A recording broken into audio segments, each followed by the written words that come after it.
Hello viewers. तो ये poem जो है नाइट ऑफ द स्कॉर्पियन, जो कि निज़्म इज़ेकियल के द्वारा लिखा गया है। सो आइए शुरू करते हैं इसके समरी को एक तरीके से। पहले उसके बाद हम लोग और भी बातें करेंगे। तो in the poem the night of the scorpion the speaker tales a story, यानी हमें जो निज़्म इज़ेकियल हैं वो हमें एक कहानी सुनाते हैं। और वो ये वास्तव में ये कहानी जो है उनके जीवन से जुड़ी हुई है, निजी ज़िंदगी से जुड़ी हुई है। ये एक्चुअली कह सकते हैं तो इस पोएम में उन्होंने अपने एक रियल लाइफ इंसिडेंट को शेयर किया है, which occurred in his childhood period, जो उनके बचपन के दरमियान, बचपन के दिनों में उनके साथ हुआ था। चलिए तो आगे बात करते हैं। The story is related to his childhood, उनके बचपन से जुड़ा हुआ है ये कहानी जो है। इन द स्टोरी, कहानी में, his mother was bitten by scorpion. Scorpion का मतलब जानते हैं आप लोग, बिच्छू होता है ना। तो उनकी माँ को एक बिच्छू ने काट लिया था। The poem opens with the line, उसकी जो कविता की शुरुआती लाइनें हैं कुछ ऐसे हैं कि I remember the night my mother was stung by a scorpion. अब लाइन से ही समझ सकते हैं कि वो कहाँ से कविता को शुरू करना चाह रहे हैं। मतलब वो कहते हैं आई रिमेंबर, मुझे याद है, द नाइट, वह रात, my mother was stung by scorpion, जब मेरी माँ को एक बिच्छू के द्वारा काट लिया गया था। है ना। तुम लोग आगे बढ़ते हैं। तो इट वॉज रेनिंग, बारिश हो रही थी, and perhaps the scorpion entered his house to hide, और शायद एक बिच्छू जो है उनके घर में प्रवेश किया छिपने के उद्देश्य से। The place where it hid was a sack of rice, और वो जहाँ छिपा वो एक तरीके से चावल की ढेर थी। Although there is no description of mother throughout the poem, हालांकि उस कविता, पूरी कविता में कहीं पर भी उनकी माँ का जिक्र नहीं हुआ है, उनके अपीयरेंस के बारे में कि वो कैसी दिखती थी। लेकिन बहुत कुछ कह गया है ये कविता उस इंसिडेंट के बारे में। It is fully focused on the scorpion, और ये कविता पूरी तरह से जो फोकस्ड है वो स्कॉर्पियन पर ही है, बिच्छू पर ही है। आफ्टर बाइटिंग हिज मदर, उसकी माँ को काटने के बाद, इट अगेन वेंट बैक, ये वापस चला गया। इट यहाँ पर स्कॉर्पियन के लिए यूज हुआ है। आगे बढ़े तो the people gathered in a large number, बड़ी संख्या में लोग एकत्रित हो गए। They were looking for the scorpion, वे सभी बिच्छू ढूंढ रहे थे। Perhaps they believed that it is better to kill the scorpion as soon as possible because it hurts every minute without getting killed.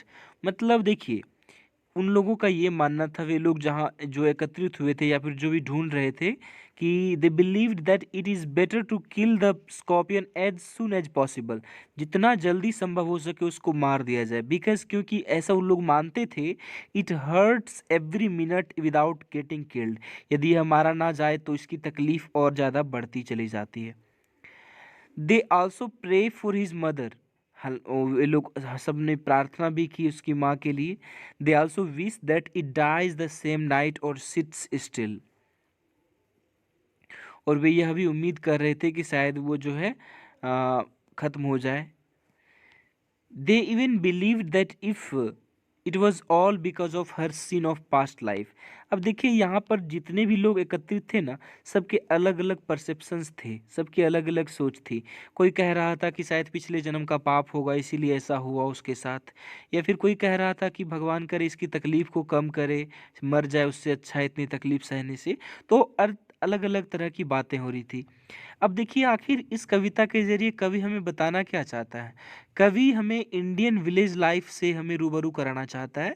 Just he wants to make us get close, make get closely observe the Indian society, the Indian village, the superstitious aspect of Indian society, यानी भारतीय समाज की जो अंधविश्वास वाला पहलू जो एक होता है उसको इसमें दिखाने का प्रयास किया गया है। अब आगे बढ़े तो they all set around his mother, अब वे जितने भी लोग एकत्रित हुए थे सब उसकी माँ के चारों तरफ बैठ गए। एंड केप्ट प्रेइंग, और सब प्रार्थना करते रहे। More people gather with lanterns which is compare to the insects. और भी लोग एकत्रित होते हैं और उन लोगों को की तुलना की गई है कीड़े मकोड़ों से। अब कीड़े मकोड़ों से आखिर तुलना क्यों की जाती है? क्योंकि वे किसी काम के नहीं थे। वे आ तो रहे थे, बैठ भी रहे थे, प्रे भी कर रहे थे, लेकिन इससे उसकी माँ का कुछ भला नहीं हो रहा था। The rain was also endless, बारिश भी रुक नहीं रही थी। His father who has been described as a sceptic. अब देखिए उसके पिता एक बहुत ही नास्तिक किस्म के इंसान थे, एथिस्ट कहा जाता है जिसको, एंड रेशनलिस्ट, लेकिन समझदार थे। उन्होंने अपना जितना भी उनके पास था ना वो सब कुछ झोंक दिया प्रयास अपनी माँ उनकी पत्नी को बचाने में। He puts all his possible efforts to save her life. उसके जीवन को बचाने के लिए उसने जितने भी प्रयास हो सकते थे किए। He even burns the finger on, मतलब वो आग लगा देता है उस उंगली में, which the scorpion bit because, क्योंकि ऐसा माना जाता था, टू रिमूव द पॉइजन, कि आग लगने से वो वो जहर जो है वो खत्म हो जाता है, ऐसी वहाँ के लोगों की मान्यता थी। इस वजह से उसके पिताजी ऐसा कर रहे थे। यानी ओवरऑल कहा जाए तो उसके पिताजी काफ़ी ज़्यादा का जो है पॉजिटिव थे उनकी माँ को लेकर। वो नहीं चाहते थे उन्हें कुछ हो जाए, और कोई भी नहीं चाहेगा, स्वाभाविक है कि उसके परिवार का कोई सदस्य मर जाए। तो यहाँ पर एक तरीके से दिखाया गया है, एफेक्शन कह सकते हैं, फैमिली एफेक्शन भी कह सकते हैं।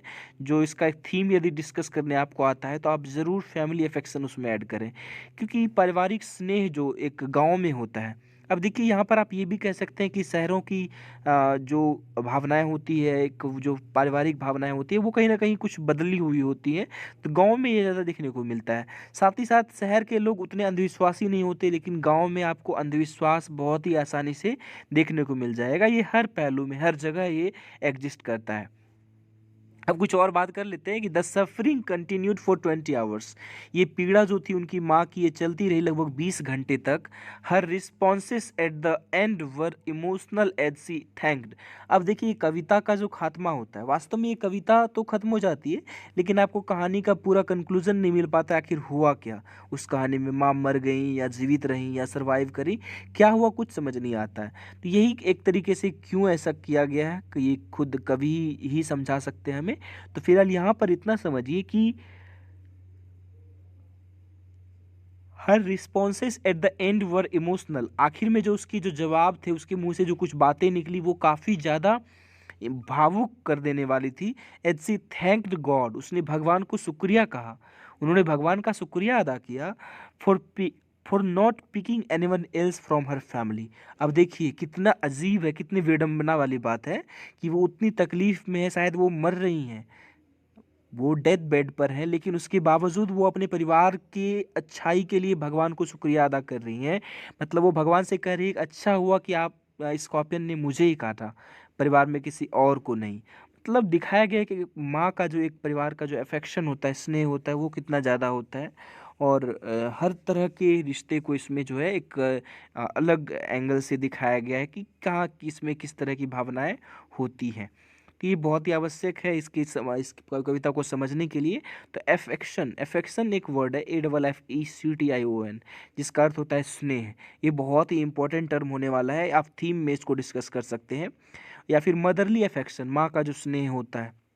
दूसरी बात कि इसमें सुपरस्टिशन को दिखाया गया है, अंधविश्वास को दिखाया गया है।